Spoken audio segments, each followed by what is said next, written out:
Экинчи кадамыбыз кандай? Билдирүү, снос жана башка кадамдар. Өзүбүздүн акчабызга алып алып, почему биз крайний болушубуз керек? На территории памятников нельзя, вообще никак нельзя строить. Бул бир мэр уруксат берет, кийинки мэр келип незаконно деп талкуулап кетет деген бул. Зеленый зона жазбай эле бир детективди жазып турсуң, ушуну окуса мэрлердин баарына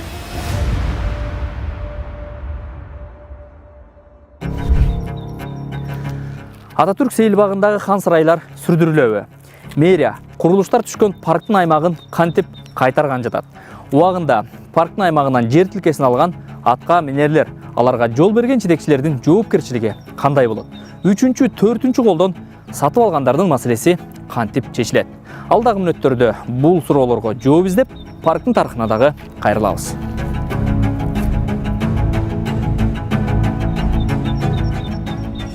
Ататүрк паркынын 2005 жылдагы Google картадагы сүрөтүн карасаңыз, бир нече чоң үйлөрдүн түшө баштаганын көрөсүз.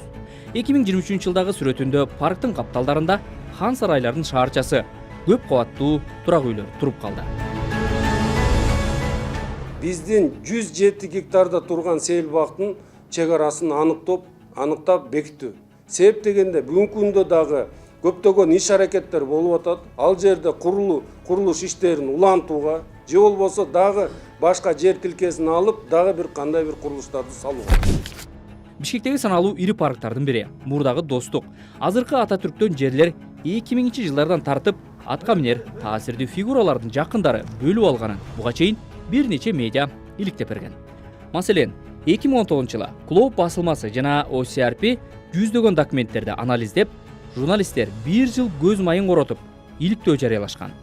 Анда парктан 200гө жакын жер тилкени качан, кайсы атка минер, кимден кантип алып, кайра саткандан бери документтер менен ийне жибине чейин иликтеп беришкен. Тизмени карап отуруп, парктан жер алган саясий элитадан албаганын санасаң оңой болобу деген ой келет. Клоп менен OCRP'нин документтерине таянсак, алардын арасында экс-президент Сооронбай Жээнбеков, экс-премьер-министр Апаз Жумагулов, экс-спикерлер Алтай Бөрүбаев, Медеткан Шеримкулов сыяктуу мамлекеттик жетекчилерден баштап, экс-депутаттар Райымбек Мамыров, Эркин Байсалов, Канат Керезбеков, Рыспек Качкеев, Турсунбай Бакир уулу, Сайдулла Нышанов, Айзбек Турсунбаев, Арзбек Бурханов, Асамидин Марипов, Искендер Гайыпкулов, Рашид Тагаев, Алярбек Абджалиев, Айтибай Тагаев, Зиядин Жамалдинов, Алтынай Өмүрбекова жана экс-министрлер Абдулла Суранчиев, Калкбек Султанов, Кеңешбек Дүйшөбаев, Турсун Турдумамбетов, Александр Костюк, Болот Абилдаев, Мустафа Кидибаев, Өмүрбек Кутуев, ал эми экс-судьялардан Жумадил Макешев, Курманбек Осмонов, экс-прокурорлор Асанбек Шашаналиев, Галина Пугачева, Улукбек Узакбаев бар. Вы смотрите, о своих постановлениях, которые выдавали людям, да, о предоставлении земельных участков, они ссылаются на определенные статьи Земельного кодекса, я их сейчас на скидку не вспомню, по-моему, 25 и 62. Элге жер бөлүп берген токтомдорунда жаңылышпасам, жер кодексинин 25-62 беренелерине таянышкан. Анда ар бир кыргызстандык эгерде жашаган үй жок болсо, бир жолу жер алганга укугу бар деп жазылып турат. Алар ушундай жол менен алышкан. Бирок жер алгандардын көпчүлүгүнүн үйү болгон деп эсептейбиз.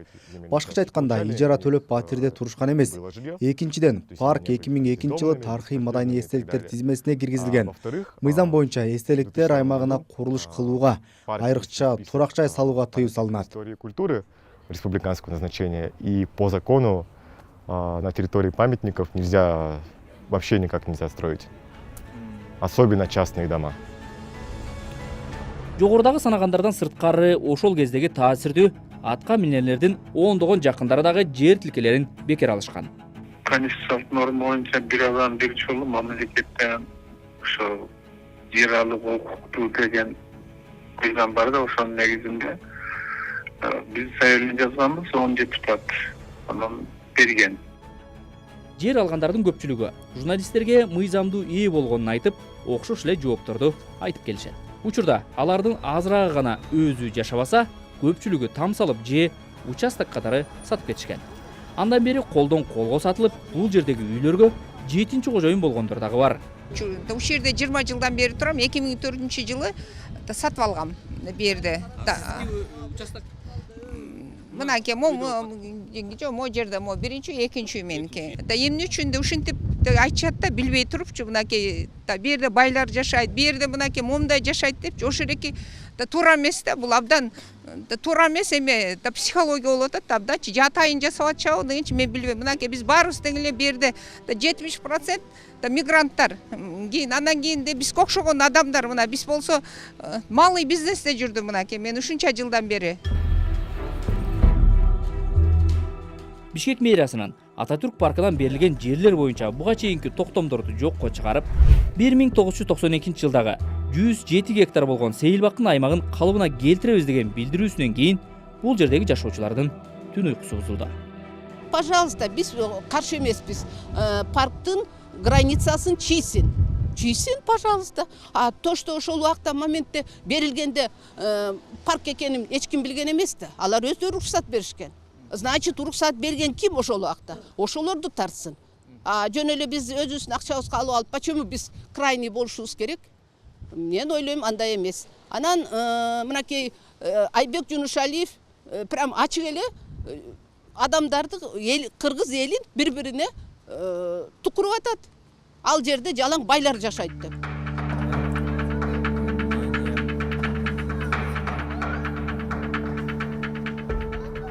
Мэриянын жаңы токтомуна ылайык мурда курулушка бөлүнгөн 43 гектар жер паркка кайтарылышы керек. Муниципалитет парктын аймагындагы мыйзамсыз курулушту тазалоодо мыйзам чегинде гана иш алып бараарын билдирип, андагы үй ээлерине 30 күн убакыт берди. Анан эми ошондон бери балдар Россияда иштеп, неберелерди багып, мындайча айтканда кашыктап, терип, чөмүштөп терип келген араң ушул 5-6 комнат ала албадык, 2 комнатта араң алдык, акчабыз жетпей. Ошондон бери жакшынакай болуп бала чакам менен ойноп күлүп жашап аттык эле, тынч эле. Анан эле ушу бир жумадан бери эле ушундай тополоң чыгып атат. Анан эми биз каяка барабыз? Жерибиз деле жок, үйүбүз деле жок.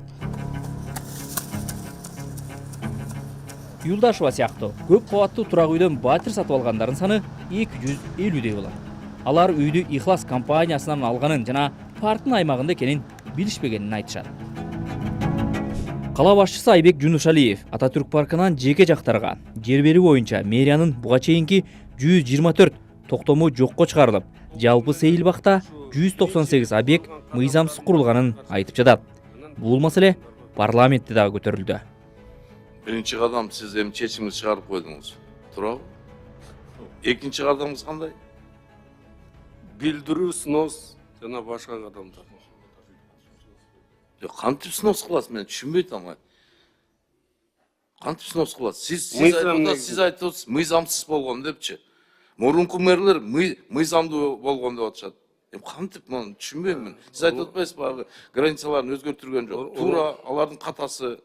Урматтуу Бактыбек Үсенович, коомчулуктагы ошол жерде жер алып, үй салып аткандары биринчи күндөн баштап ал жер мыйзамсыз алынып атканы, коомчулук кызыкчылыкка туура эмес келбегендики, парктын жерин ээлеп алгандыгы биринчи күндөн баштап айтылып келген.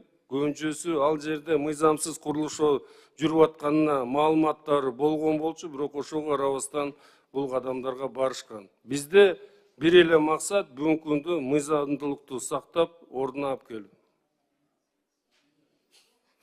Түшүнүп турам. Элдин тагдыры эмне болот? Айтыңызчы муну. Мыйзам деп атып, мына анда эмнеге амнистия бердик тиги самозахватчиктерге? Ал дагы мыйзамсыз болгон. Элдин тагдырында караганга биз даярбыз. Жарандар берген рухсаттама документтер негизинде курат да. Демек алардын баардык документтери бар. Именно рухсат берген, курууга рухсат берген адамдардын жоопкерчилигин караганга көргөн жокпуз бүгүнкү күнү. Биринчи этап менен силер адилеттүү болсоңор, аягына чейин адилеттүү болушуңар керек да. Биринчи рухсат берген чиновниктердин баардыгын жазага тартып, жалпы ущербти чыгарып, ошолордун мойнуна илип, андан кийин тиги добросовестный покупательдер менен мындайча айтканда мамиле кылышыңар керек. Бул бир мэр рухсат берет, кийинки мэр келип незаконный деп талкуулап кетет деген бул туура эмес менимчечи. Эл өкүлү Мамутов жер берген жетекчилерди жазага тартып, келтирилген зыянды толтурууну сунуштап жатат. 1999 жылы мэр болуп дайындалган Медетбек Керимкулов, 2005 жылы келген Арсланбек Нугоев, андан кийинки 2007 жылы 1 жыл мэр болгон Данияр Үсөнов, 2008 жылдан 2010 жылга чейин башкарган Нариман Түлеевдин учурунда Ататүрктөгү жер участоктары берилгенин журналисттер аныкташкан. Жаранда активист Калича Умуралиева дагы Бишкектеги сейилбактар, анын ичинде Ататүрктүн жери жеке колдорго кантип өтүп кеткени жөнүндө документтерге таянып китеп жазды. Менин күйөөм ушу китепти окуп айтыптыр. Калича, сен зеленый зона жазбай эле бир детективди жазыптырсың. Ушуну окуса мэрлердин баарына кылмыш иш козгосо болот деп айтып чыккан да. Себеби бул жерде мен баарын кандай постановление менен канча гектар жер кимге берилген деп ушунун баарын жазып чыкканмын. Ататалган мурдагы мэрлерден комментарий алууга мүмкүнчүлүк болгон жок. Ошентип, тараптар өз жүйөлөрүн айтып жатат. Эми маселенин кандай чечилери көпчүлүктү кызыктырып турат. Ушу парковый зоналарда жайгашкан эмелерге аябай көп налог коюлат.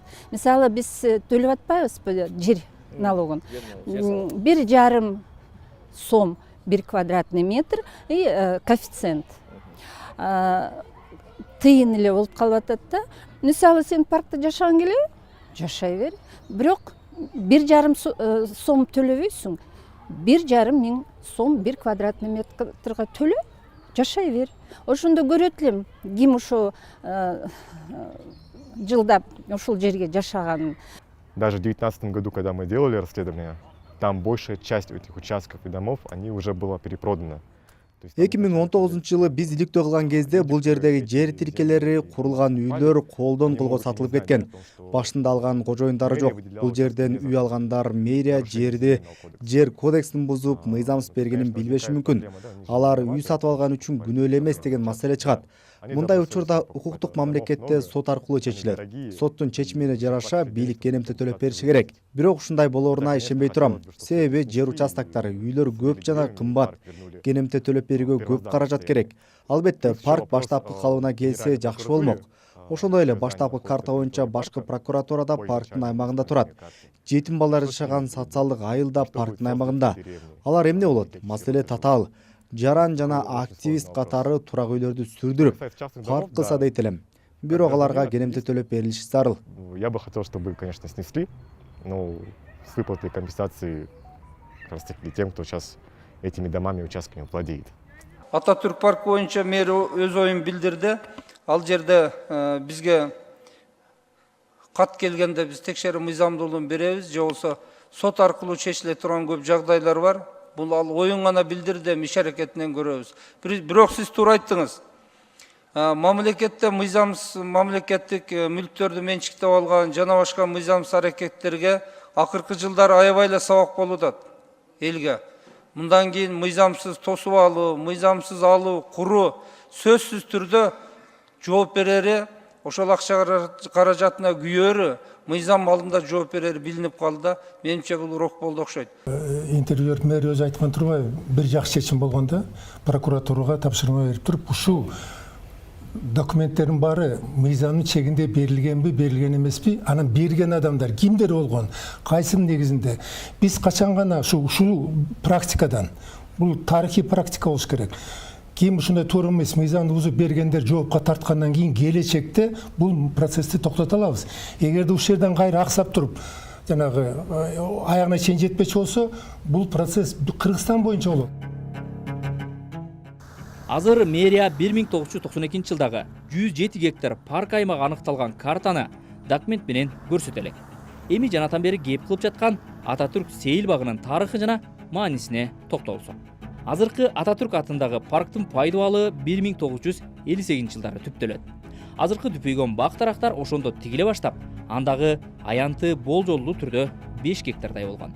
Кийин 1963 жылы парк аянты бир топко кеңейтилип, Достук деп аты өзгөртүлөт. 1972 жылы Кыргыз ССРына 50 жыл деп аталып баштаган. Бул жылдардагы парктын так аянты жөнүндө ачык булактарда маалымат жок.